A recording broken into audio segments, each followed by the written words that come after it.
are live. Good morning, everyone. Welcome to the Ignition News, broadcasting to you live on the Rebel Radio Network on WAR and the Weirdos American Resistance Network. Of course, my lawyer would like me to remind you that we are not broadcasting on any AM or FM channels, but we are the American Resistance Network. It's time to push back and give you your daily updates with all of the information you need to know. If you're new to the show, I want to let you know something. Why do we do the Ignition News? Well, we need to deliver the facts, the information, and the inspiration to you away from that amygdala hijack, that scrolling, breaking news bullshit. We're here to give you the facts, the details, and all of the information you need to know in a timely manner with the information about how you can use that to then go back in your communities and resist. We're not here to do breaking news scrolls, and we're not here to deny that there's a genocide. We're not here to be bought by the corporate media. We're here for you, with you, together. So welcome. It is, February 10th, 2026. I was like, let's start out the show on a good note. I like to start out the show on a good note. What happened today, February 10th? I need to do some Valentine's Day shopping. That is alarming that we need to do that. Holy cow, it's getting really close. Don't forget to at least bake cookies for someone that you care about, or maybe take out the trash or do something for someone you love. Valentine's Day is right around the corner. Here's some things that happened today, though. In 1962, on the Gleenlick Bridge connecting West Berlin and East Germany, the Soviet Union released captured U-2 pilot Francis Gary Powers. Who remembers learning about that in school? Francis Gary Powers? Yeah, he was the U-2 pilot that crashed his plane. 1990. It's Black History Month. It's important to talk about some Black history. In 1990, South African President F.W. de Klerk made the historic announcement on this day that anti-apartheid activist Nelson Mandela would be released following 27 years in prison. So Nelson Mandela's release was announced on this day in 1990. That is not that long ago. Imagine spending 27 years of your life in prison fighting for what you know to be right. It is a beautiful reminder about how important it is to stick to your convictions. And obviously that was an enormous sacrifice that Mandela made. But the span and breadth and history of his connection will live long past that 27 years. And we're still talking about it today. In fact, let's do the brief math there. That is 36 years ago. So he was in jail for 27 years, but his memory burns like a flame 36 years later. It's a testament. It's something that we'll talk about in a second. In 1989, Ron Brown was elected as the chairman of the Democratic National Committee, becoming the first Black American to lead a major U.S. political party. What else? IBM's supercomputer, Deep Blue, defeated world chess champion Garry Kasparov. These are like millennial core, Gen X core memories today. And then in 1863, the invention of the fire extinguisher. Let's see, who's got birthdays today? Roberta Flack. Do you know who Roberta Flack is?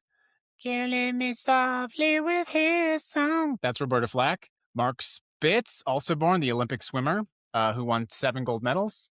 And let's see, we've got the U.S. Olympics underway today. We're going to talk about the Olympics. Good morning, everyone. Welcome to the Ignition News. Let's get right into the news today. We've got 5 stories, and we'll tie them all together. I've got so many things going on. We've got some fam over on Instagram.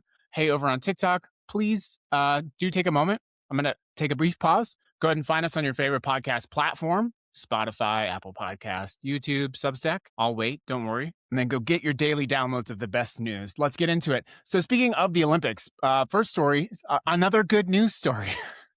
Let's go back to Milan. The Winter Olympics opening ceremony, we got 65,000 people lining up. J.D. Vance and his wife Usha appear on the big screen, and they are met with a cascade of boos. Loud boos. So this was played all over the world. Canada played this. All of the international broadcasts have these boos, but in the United States of America, they actually cut out the boos. So if you didn't see that, I want to make sure that you know it did happen. The American delegation itself got a very warm reception, but it was Vance specifically who got booed as he walked on. What did the president have to say about this? In his typical cognitive declining voice, he said, "That's surprising because people like him, he doesn't get booed in this country." Except that is, of course, not true either. We know that the RCP, the Real Clear Politics average, shows Vance underwater 49% unfavorable with 42% favorable. Who are these 42%, by the way? And that's not the first time getting booed. Of course, you remember last March at the Kennedy Center, the same thing also happened to JD Vance. But why the boos in Milan? Why? I mean, we should know this, obviously. This is happening, of course, when thousands of Italians are protesting against ICE. For some reason, the United States government decided to have ICE at the Olympics to protect the Olympians, which is insane. And then, of course, you have the horrific shootings of Alex Preddy and Renee Good.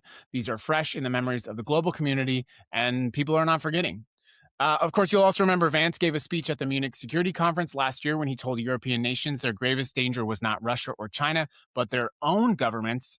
And the Olympic Committee actually warned people. It actually begged people not to boo. Can you imagine our reputation globally when you have that situation happening to you, when people are getting begged not to boo the American delegation? So let's bring it home to Minneapolis. Welcome to the Ignition News, everyone. I want to talk about our next breaking story today, which is ICE activity happening in Minneapolis, but specifically what they're doing with the crackdowns. So we are now learning, of course, that with the ICE crackdowns in Minneapolis, they are actually now arresting and violently detaining individuals who are following ICE agents. We know this because of a 42-year-old mother of 7, Becky Ringstrom. That is the most Minnesota name ever, by the way.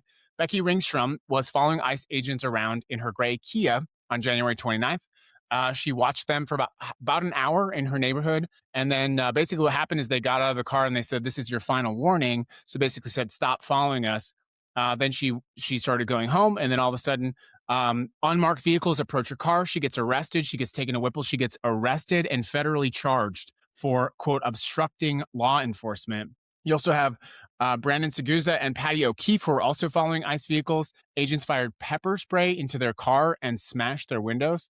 One of my good friends was arrested and is now charged with obstruction of a federal officer. For basically what happened to her was she was in the same situation as Renee Good, and there was an ICE agent in front of her, so she started to back out, and an ICE agent came up behind her. You can actually see this all on video, and they hit her car, and they're saying that she hit them. And I'm guessing that's some kind of assault on a federal agent. That's kind of the wrap of the charge that you're talking about. But when you look at what's actually happening, we're looking at 655 prosecutions under this statute. That is more than double in the same period in 2024. And I mean, it's the criminalization of free speech. Monitoring ICE is not a crime if you safely do so from a respectable and safe distance. We talk about this all the time, but now they're cracking down and they're doing so violently. I was telling you the story the other day about how they sprayed pepper spray into the vent, the front vent of the car, you know, where your air conditioner vent goes in. When they arrested and smashed their windows, they sprayed pepper spray into the vent of the car. These are human rights violations. They really are. And we need to make sure people know about them. Now, if you think this is all without consequence, I do want to let you know it's not true. We have some new data I want to tell you about. This last one came out on February 9th. The president's net approval rating is 13.7 points. It's negative 13.7 points. So the American public, Americans who strongly disagree with the president's performance is 46. That is, by the way, higher than Joe Biden. A CNN poll, 39% approval, 59% disapproval, a net negative of 20. Rasmussen is a conservative poll, 42% approval, 57% disapproval. That's a net negative of 15 points. Yeah.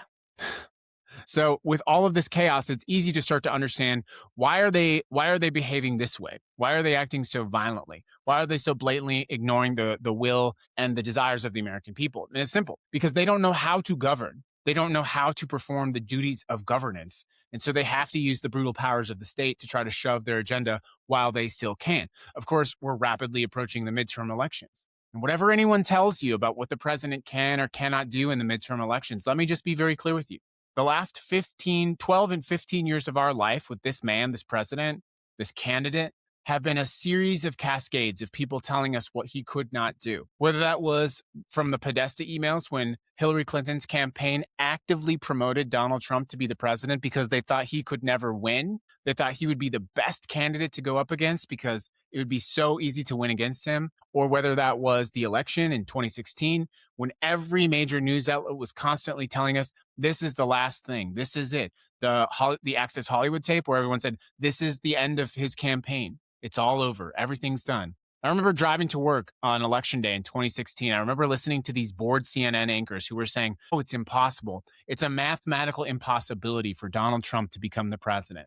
And then, of course, I remember going to work every day for the next several weeks and watching the shocked look on my colleagues' faces. And here we are. Time after time after time, we are told by politicians, legal experts, scholars, your neighbors, oh, he can't do that. The president can't do that. That's illegal. ICE can't do that. That's illegal. Congress can't do that. The Supreme Court would never. How many times do we have to hear this message this way before we start protecting ourselves? We do not live in an age of intellectualism. We live in an age of power. And Donald Trump and J.D. Vance and Peter Thiel and Elon Musk and Howard Lutnick, go down the list, Pam Bondi, Kash Patel, they understand that we live in an age of power. The difference is that they choose to use the power. Well, we have to use our power as well. Let's get on to the next story. This one's actually insane. So if you want to kind of have a little bit of a reset to understand, well, what are we up against? We are up against a cognitively declining, mentally ill president. And nothing could be more evident than his latest maneuver, this bridge maneuver of his. So you probably heard about this bridge between Canada and the United States. It's called the Gordie Howe Bridge. Actually didn't know why this was named this way. So a little bit of information for you. The Gordie Howe Bridge was named after a legendary Canadian hockey player who played for the Detroit Red Wings for 25 seasons. That's a long time to play hockey. This bridge has been under construction since the president's first term, 2018. Most of the construction is complete. It's a 1.5 mile bridge that connects Windsor, Ontario to Detroit. It's a $4.7 billion bridge. $4.7 billion US dollar bridge, largely funded, actually fully funded by Canada. And they had workers from Canada, union workers from Michigan. There's Michigan Steel in this bridge. And of course, our president, our cognitively declining, orange, rotting skin president, posted this on Truth Social. I will not allow this bridge to open until the United States is fully compensated for everything we have given to them. And also, importantly, Canada treats the United States with the fairness and respect it deserves. This is a bridge Canada built to make trade easier with the United States, to make transportation from Canada to Detroit easier, that was built with union labor from Michigan, from all over the United States of America, built with Michigan Steel, will make travel between our two countries easier, will make trade between our two countries easier, will make it easier for us to be successful and continue this long-standing relationship.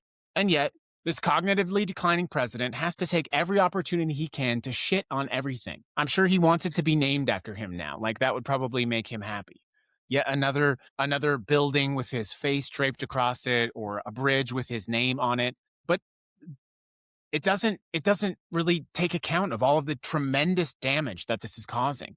Whether that's our international reputation, our allies are turning their noses at us. They are finding other partnerships. Countries like Canada trade with us now because they have to, not because they want to. And when things like this happen, the natural outcome of this is not, oh, we're going to capitulate to the president, this cognitively declining old man. No, the outcome of it is a country like Canada or Mexico or Ireland or New Zealand or Great Britain, or pick your country. They don't say, oh, let's just wait this out. They go and find another trade partner, or they go find another ally. They go find another strategic alliance. That's the damage of not standing up to this man. But speaking of standing up to this man, I do want to give you one final inspirational story. Thank you to everyone. I want to quickly check in. Thank you for Instagram, TikTok, Substack, YouTube, Twitch, and Spotify. Thank you very much. Let's see here. I got to check in and see if we have any comments on the other channel. I always forget to do that, and then I feel really bad later. There we go. Yeah. So let's get into our final story. I was reading comments. I got to stop getting distracted. Final story is how people win when you stand up, and it's the final lesson. Something I talk about all the time. The problem that we have is that people are not willing to stand up. But every single time when someone stands up, not only do they win, but they often reap enormous reward. So who remembers TJ Sabula? Who remembers him? Sabula. He was that 40-year-old UAW worker. He works at Ford's F-150 plant. The president was touring the F-150 plant, right? He's walking through, and TJ Sabula yells. He calls him a pedophile protector. And the president of the United States, this emotionally mature man, this regal president of ours, flips him off. MAGA goes crazy. They try to get him fired. He's suspended. The union says, no, you're not going to do that. This is, of course, ignoring the fact that Many times when Obama toured auto plants, he was heckled or harassed. Do you know any of these union people? This is just how they are. Nonetheless, he was suspended. Guess what? He raised almost $1 million, $800,000 he raised. $800,000. Well, guess what? He's back. He's back with back pay from the time that he was out. He got no penalty for any of those actions, and he's back on the line. Almost $1 million richer, by the way. Now, I'm sure he's going to have to use some of that money to protect himself from the absolutely batshit crazy MAGA people that harass and intimidate people. But he was actively rewarded for standing up to this fascist. And if you do that in your community, you will find that people will follow you. They will hear you, they will see you, they will be inspired by you, and they will support you. So how does this all tie together? Well, it's simple. Whether that's in Milan or Michigan or Minneapolis, you have a federal government which is realizing that its approval rating is rapidly falling. It's falling off of a cliff, just like the economy, just like unemployment, just like international tourism. And so they're trying to use the levers of the state power to push, to scare, to frighten. But what's happening is people are saying enough. And they're standing up, whether that's crowds in Milan, or whether that is an auto worker who's almost $1 million richer, or whether that is Congress eventually waking up to the fact that they are not going to be able to protect themselves and hide themselves from the damage of these Epstein files. When we push back, we win. When we push back, we win. And I do just want to briefly read to you a quote that I thought was really inspirational. I'm sure you saw this as well. But with all the chaos of what happened this weekend with Super Bowl Sunday, there was a little bit of a quote from Bad Bunny that I thought was important. Separating ourselves from all of this politics, all of this craziness. I just want to read to you a translation of something he said during his performance. My name is Benito Antonio Martinez Ocasio, and if I'm here today at Super Bowl 60, it's because I never, ever stopped believing in myself. You should also believe in yourself. You're worth more than you think. Trust me. You're worth more than you think. Trust me. What an inspirational and beautiful message. And the one thing that I would tell you, separating out from that message, is I was looking back at his performance. I don't know if you believe in God. I don't know if I believe in God, but the way that I'm like a big fan of lighting, cinematography. Jesus Christ himself could not have delivered a more beautiful sunlight for that performance at the Super Bowl. And when I was looking at Kid Rock's performance, which looks like it was in a basement laser tag with smoke and cigar smoke, and like he's wearing his jorts and he can't lip sync. And what I realized taking away from all of that was you have Kid Rock literally performing in the dark, representing MAGA. Kid Rock in the dark with lasers and all that shit. And then you have Bad Bunny out in the open, performing in the light. An amazing metaphor of where we are and what we are all about right now. You have hope in the light, anger, fear, and sadness, hatred in the dark.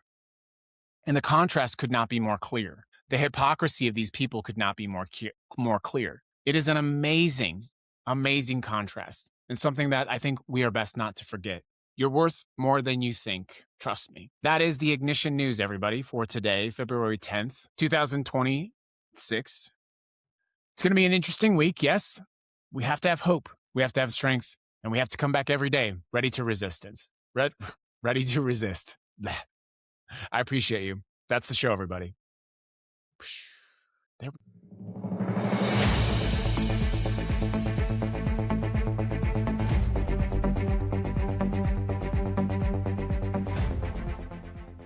This has been today's episode of The Ignition News. Please consider following us on all of your favorite podcast platforms, whether that's Spotify, Apple Podcast, YouTube, or Substack. We're here to deliver to you unfiltered, uncensored news. Let's get busy with the truth on The Ignition News.